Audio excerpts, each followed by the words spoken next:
அன்பிற்கினிய சகோதர சகோதரிகளே, உங்கள் அனைவர் மீதும் ஏக இறைவனுடைய அமைதியும் கருணையும் உண்டாகட்டுமாக என்கிற பிரார்த்தனைகளோடு இந்த வீடியோ ஒரு சுருக்கமான ஒரு வீடியோவாக இருக்க போகுது. காரணம்னா, இன்றைய நாள் மே மாதம் 15ஆம் தேதி என்பது சர்வதேச நக்பா தினமாக அறிவிக்கப்படக்கூடிய ஒரு நாளாக இருக்கிறது. காரணம் என்ன என்பதற்கு முன்பதாக இந்த சமூக வலைதளங்களில் காசா தொடர்பாக அல்லது பலஸ்டைன் தொடர்பான செய்திகள் வருகிற போது சில சகோதரர்கள் அதனுடைய வரலாறு என்ன, அதனுடைய பின்னணி என்ன, அந்த பிரச்சனையினுடைய பின்னணி என்ன என்பதையெல்லாம் தெரியாமலேயே கருத்து சொல்லக்கூடிய காட்சிகளை நீங்க பார்க்கலாம். அங்க அப்படி நடக்கத்தான் வேணும், பாலஸ்தீன மக்கள் தான் போய் அநியாயம் பண்றாங்க என்கிற கருத்துப்படையெல்லாம் பேசக்கூடிய சில பேரை நம்ம பார்க்க முடியும்.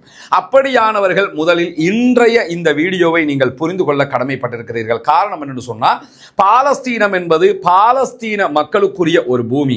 பாலஸ்தீனம் என்கிற பெருதேசத்தில் இஸ்லாமியர்கள் மாத்திரம் வாழவில்லை, இஸ்லாமியர்கள் வாழ்ந்தார்கள், வாழ்ந்து கொண்டிருக்கிறார்கள், கிறிஸ்தவர்கள் வாழ்ந்தார்கள், வாழ்ந்து கொண்டிருக்கிறார்கள், ஏன் யூதர்களும் வாழ்ந்தார்கள். இன்றைக்கும் பாலஸ்தீன காசா அல்லது வெஸ்ட் பேங்க் எல்லைகளுக்குள்ள வாழ்ந்து கொண்டுதான் இருக்கிறார்கள். பாலஸ்தீன எல்லைக்குள் இருக்கக்கூடிய அத்தனை மக்களுமே பாலஸ்தீன மக்களுக்குரியது. எனவே அதை எங்களுக்கு தாருங்கள் என்கிற கோரிக்கையில் தான் பாலஸ்தீன விடுதலை போராட்டம் நடைபெற்று வருகிறது. ஆனால் பாலஸ்தீனம் என்கிற பெருபூமிக்குள்ளாக இஸ்ரேல் என்கிற ஒரு நாடு உருவாக்கப்பட்டு தங்களுடைய நாடுதான் இது என்று அவர்கள் அபகரித்துக் கொண்ட பகுதியில் இருந்து கொண்டு அடுத்த பகுதிகள் முழுவதுமாக இருக்கக்கூடிய அப்பாவி மக்கள் மீது கடந்த 75 ஆண்டுகளுக்கு மேலாக இனவெறி தாக்குதல்களை நடத்தி கொண்டு வருகிறார்கள். குறிப்பாக 1947 முதலாக நடைபெற்று வரக்கூடிய இந்த தாக்குதல்கள் என்பது ஜீரணிக்க முடியாத, ஏற்றுக்கொள்ள முடியாத, உலகமே பார்க்காத மனித பேரவலமாக இருக்கிறது. ஒரு யதார்த்தமான நிலை என்ன தெரியுமா?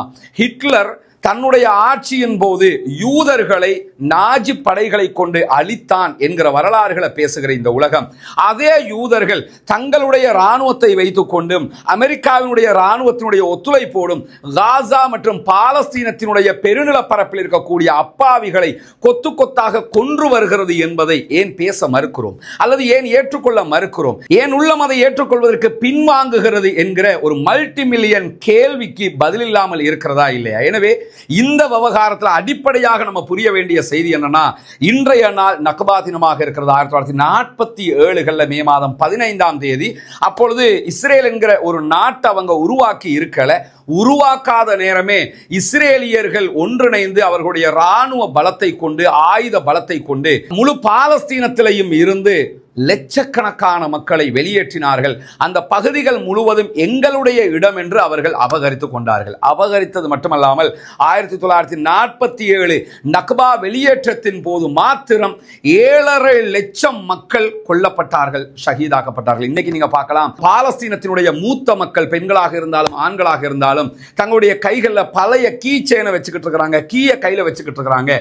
இடமே இல்லை, வீடுகளே இல்லை, அத்தனையும் அளிக்கப்பட்டு விட்டது. ஆனால் எங்கள் நிலம் என்றைக்காவது எங்களுக்கு கிடைக்கும் என்பதற்காக அதனை கையிலே வைத்துக் கொண்டிருக்கக்கூடிய காட்சியை நீங்க பார்க்க முடியும். அதே மாதிரி பாலஸ்தீனம் என்றாலே ஒரு வாட்டர்மெலனுடைய ஒரு பகுதி காட்டப்படுவது நீங்க பார்க்கலாம். ஏன்னா இடைப்பட்ட நாட்களில் பாலஸ்தீனத்தினுடைய அந்த தேசிய கொடியை பயன்படுத்தக்கூடாது என்கிற தடைகளை எல்லாம் இஸ்ரேலிய ஆக்கிரமிப்பு கொண்டு வந்த நேரத்தில் அதற்கு பதிலாக அவர்கள் பயன்படுத்தியதுதான் வாட்டர்மெலனுடைய பகுதிகளாக இருக்கிறது. அதனாலதான் வாட்டர்மெலன் என்பது பாலஸ்தீன மக்களுக்கு மத்தியில் ஒரு பிரபலமான ஒன்றாகவும் இருக்கிறது. இந்த நிலையில 1947 கால பகுதிகளில் 7.5 லட்சம் மக்களை கொன்று குவித்த அதே ஆக்கிரமிப்பு ராணுவம் தான் தற்போது 585வது நாளாகவும் நடைபெற்று வரக்கூடிய பாலஸ்தீன காசா மீதான தாக்குதல்கள் இதுவரைக்கும் 75,000 அப்பாவி பொதுமக்களை கொன்று குவித்திருக்கிறது.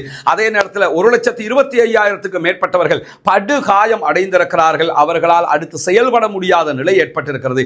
32க்கு மேற்பட்ட காசாவினுடைய அனைத்து மருத்துவமனைகளும் அளிக்கப்பட்டிருக்கிறது. 2 நாட்களுக்கு முன்பதாக கூட ஐரோப்பிய மருத்துவமனையின் மீது 46 பங்கர் பஸ்டர் பாம்களை இஸ்ரேல் வீசி இருக்கிறது என்கிற செய்திகளை ஐநாவினுடைய அறிக்கைகளே சொல்லிக் கொண்டிருக்கிறது. இந்த நிலையில காசா என்கிற பூமியை எடுப்பதற்கொன்றும் இல்லாமல் அத்தனையும் அளிக்கப்பட்டிருக்கிறது. ஆனாலும் நாங்கள் போராடுகிறோம், எங்கள் பூமிக்காக போராடுகிறோம், எங்கள் நிலம் எங்களுக்கு வேண்டும், 1967களுக்கு பிந்தைய பாலஸ்தீன பெருபூமி எங்களுக்கு வேண்டும் என்கிற டபுள் ஸ்டேட் கோரிக்கையை அவங்க தொடர்ந்து முன்வச்சு வர்றாங்க. இஸ்ரேல் என்பது ஒரு நாட்டை அவர்கள் உருவாக்கி விட்டார்கள், அது அதுவாக இருந்துவிட்டு போகிறது. ஆனால் எங்களுடைய நாட்டை எங்களுக்கு தாருங்கள், அதிலே நாங்கள் ஆட்சி செய்து கொள்கிறோம், எங்களுடைய மக்கள் நாங்கள் வாழ்ந்து கொள்கிறோம் என்பதுதான் அவர்களுடைய கோரிக்கையாக இருக்கிறது. எனவே தங்களுடைய உரிமைக்காக போராடுகிறவர்கள் பயங்கரவாதிகள் என்றும் உரிமையை பறிக்கிறவர்கள் சுதந்திர போராளிகள் என்றும் காட்டப்படுவது மிக மிக அவலட்சணமானது, இழிவானது, ஏற்றுக்கொள்ள முடியாத சகோதரர்களை. உண்மையிலேயே சுதந்திரத்திற்காக போராடக்கூடிய பாலஸ்தீன அப்பாவிகளுக்கு நாம் துணை நிற்க வேண்டும். இறுதியாக இந்த இடத்துல நெல்சன் மண்டேலா சொன்ன ஒரு வார்த்தையை சொல்வதற்கு கடமைப்பட்டிருக்கிறேன். சவுத் ஆப்பிரிக்கா சுதந்திரம் கிடைக்கிற நேரத்தில் தென்னாப்பிரிக்காவினுடைய சுதந்திர மாவீரராக செயல்பட்ட நெல்சன் மண்டேலா 20 ஆண்டுகளுக்கு மேலாக சுதந்திர போராட்டத்தின் விளைவாக சிறையிலே இருந்தவர். அவர் சுதந்திர தினத்தன்று பேசிய உரையில என்ன சொன்னார்னா, எங்களுடைய மக்களுக்கு சுதந்திரம் இன்றைக்கு கிடைத்ததாக நினைத்துக் கொண்டிருக்கிறோம், உண்மையில் நமக்கு இன்றும் சுதந்திரம் கிடைக்கவில்லை. பாலஸ்தீன அப்பாவிகளுக்கு என்றைக்கு தனி நாடு பாலஸ்தீனம் என்ற ஒரு நாடு உருவாகிறதோ அன்றைக்குத்தான் நமக்கு நிஜமான சுதந்திரம் கிடைக்கும் என்றார் நெல்சன் மண்டேலா. நெல்சன் மண்டேலா முதல் தென்னாப்பிரிக்காவினுடைய அனைத்து மக்களும் முதல் மனிதநேயத்தை நேசிக்கக்கூடிய அனைத்து மக்களும் பாலஸ்தீன மக்களுக்காக இருக்கிற நேரம் நமக்கு தெரியும். கடந்த 3 நாட்களாக அமெரிக்க அதிபர் டொனால்ட் ட்ரம்ப் மத்திய கிழக்கு நாடுகளுக்கு வந்திருக்கிறார். சவுதி, கத்தர், UAE உள்ளிட்ட நாடுகளுக்கு பயணிக்கிறார். அரபு நாடுகள் பொருளாதார வீழ்ச்சியின் உச்சத்தில் இருக்கக்கூடிய அமெரிக்காவை பொருளாதார ரீதியாக தூக்கி நிறுத்துவதற்காக டிரில்லியன் கணக்கான அமெரிக்க டாலர்களை அமெரிக்காவில் முதலீடு பண்றாங்க. டொனால்ட் ட்ரம்புக்கு 400 மில்லியன் பெறுமதியான USD பெறுமதியான விமானத்தை பரிசாக கொடுக்கிறார்கள். இப்படியே அவர்களோடு கொஞ்சம் குழாவிக் கொண்டிருக்கிறார்கள். காசாவினுடைய மக்கள் ஒருவேளை சாப்பாட்டுக்கு வழி இல்லாமல் அழுது புலம்புகிறார்கள், பட்டினி சாவை எதிர்கொள்கிறார்கள். உண்பதற்கு உணவில்லை, எடுப்பதற்கு மருந்துகள் இல்லை, குடிப்பதற்கு தண்ணீர் இல்லை. அவலத்தின் உச்சத்தில் இருக்கிறது காசா. நாம் செய்ய வேண்டியது ஒன்றே ஒன்றுதான். நபிகள் நாயகம் ஸல்லல்லாஹு அலைஹி வஸல்லம் அவர்கள் சொன்னார்கள், துஆஉ முகுல் இபாதா, துஆ என்பது பிரார்த்தனையின் தலையாக இருக்கிறது. எனவே பாலஸ்தீன அப்பாவிகளுக்காக ஒவ்வொரு தொழுகைகளிலும் கையேந்துங்கள், அவர்களுக்காக பிரார்த்தனை செய்யுங்கள். ரசூலுல்லாஹி ஸல்லல்லாஹு அலைஹி வஸல்லம் அவர்கள் சொன்னார்கள், மூமின்கள் அத்தனை பேரும் ஒரு உடலை போன்றவர்கள் என்றார்கள். உடம்புல ஒரு பகுதிக்கு காயம் வந்தால் மற்ற பகுதிகள் அத்தனையும் அதனால் பாதிக்கப்படும். மூமின்கள் அத்தனை பேரும் ஒரு கட்டிடத்தை போன்றவர்கள் என்றார்கள். இப்படி பல உவமானங்கள், உவமேயங்கள் நமக்காக சொல்லப்பட்டிருக்கிற நேரம் பாலஸ்தீன அன்பு சகோதரர்களுக்காக கையேந்த மறந்து விடாதீர்கள். அதே நேரத்தில் அன்பான பள்ளிவாயல் நிர்வாகிகளே, பள்ளிவாயலுடைய தலைவர்களே, ஹத்தீப்மார்களே, உலமாக்களே, நாளைய தினமும் புனிதமிக்க வெள்ளிக்கிழமையாக இருக்கிறது. எனவே இந்த சந்தர்ப்பத்திலும் பாலஸ்தீன அப்பாவிகளுக்காகவும் இஸ்ரேலிய ஆக்கிரமிப்பு இராணுவத்திற்கு எதிராகவும் தொடர்ந்து குனூத்து நாசிலாவை ஓத மறந்து விடாதீர்கள் என்கிற உயரிய கோரிக்கையும் உங்களிடத்திலே முன்வைக்கிறேன். ஒவ்வொரு சந்தர்ப்பத்திலும் உங்கள் குழந்தையின் முகத்தை பாருங்கள், உங்கள் பிள்ளைகளுடைய முகத்தை பாருங்கள், அவர்கள் சாப்பிடுகிற சாப்பாட்டை பாருங்கள்.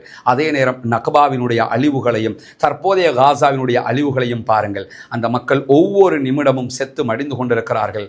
நாம் மிக சந்தோஷமாக இருக்கிறோம். அப்படியான நிலையில நாம் செய்ய வேண்டியது ஒன்றே ஒன்றுதான், ஒரு பிரார்த்தனை, ஒரே ஒரு குனூத்து நாசிலா. ஒவ்வொரு தொழுகைகளிலும் இதை கூட செய்யவில்லை என்றால் நாம் எல்லாம் யார் என்கிற கேள்வி நமக்குள்ளேயே எழுந்துவிடும். மனசாட்சியை கேட்டு பாருங்கள். இஸ்தஃப்து கல்பக் என்றார்கள் நபிகள் நாயகம். உன்னுடைய உள்ளத்தை நீயே கேட்டுக்கொள் என்றார்கள். பாலஸ்தீன மக்களுக்கான உங்களுடைய பங்களிப்பு என்ன என்பதை நீங்கள் தான் முடிவெடுக்க வேண்டும். அத்தனை பேரும் இறைவனிடத்தில் கையேந்துவோமாக.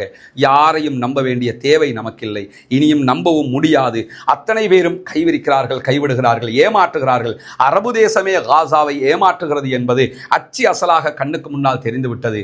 இறைவனிடம் கையேந்துவோம், இறைவன் பார்த்து கொள்வான். அவனிடம் மாத்திரம்தான் கையேந்த வேண்டும். பாலஸ்தீனம் வெற்றி பெறட்டும், பாலஸ்தீனம் சுதந்திரம் அடையட்டும், பாலஸ்தீன மக்களும் நம்மை போன்ற நிம்மதியானவர்களாக மாற வேண்டும் என்கிற பிரார்த்தனைகளோடு ஜனநாயக ரீதியாகவும் அந்த மக்களுக்காக குரல் எழுப்புவோமாக. தீவிரவாதம் ஒழிய வேண்டும், பயங்கரவாதம் இல்லாதொழிக்கப்பட வேண்டும், இஸ்ரேலிய ஆக்கிரமிப்பு பயங்கரவாதம் இல்லாதொழிக்கப்பட வேண்டும் என்கிற உயரிய கோரிக்கைகளோடு முடித்துக் கொள்கிறேன். வாஹர் தஅவானா அல்ஹம்துலில்லாஹி ரப்பில் ஆலமீன்.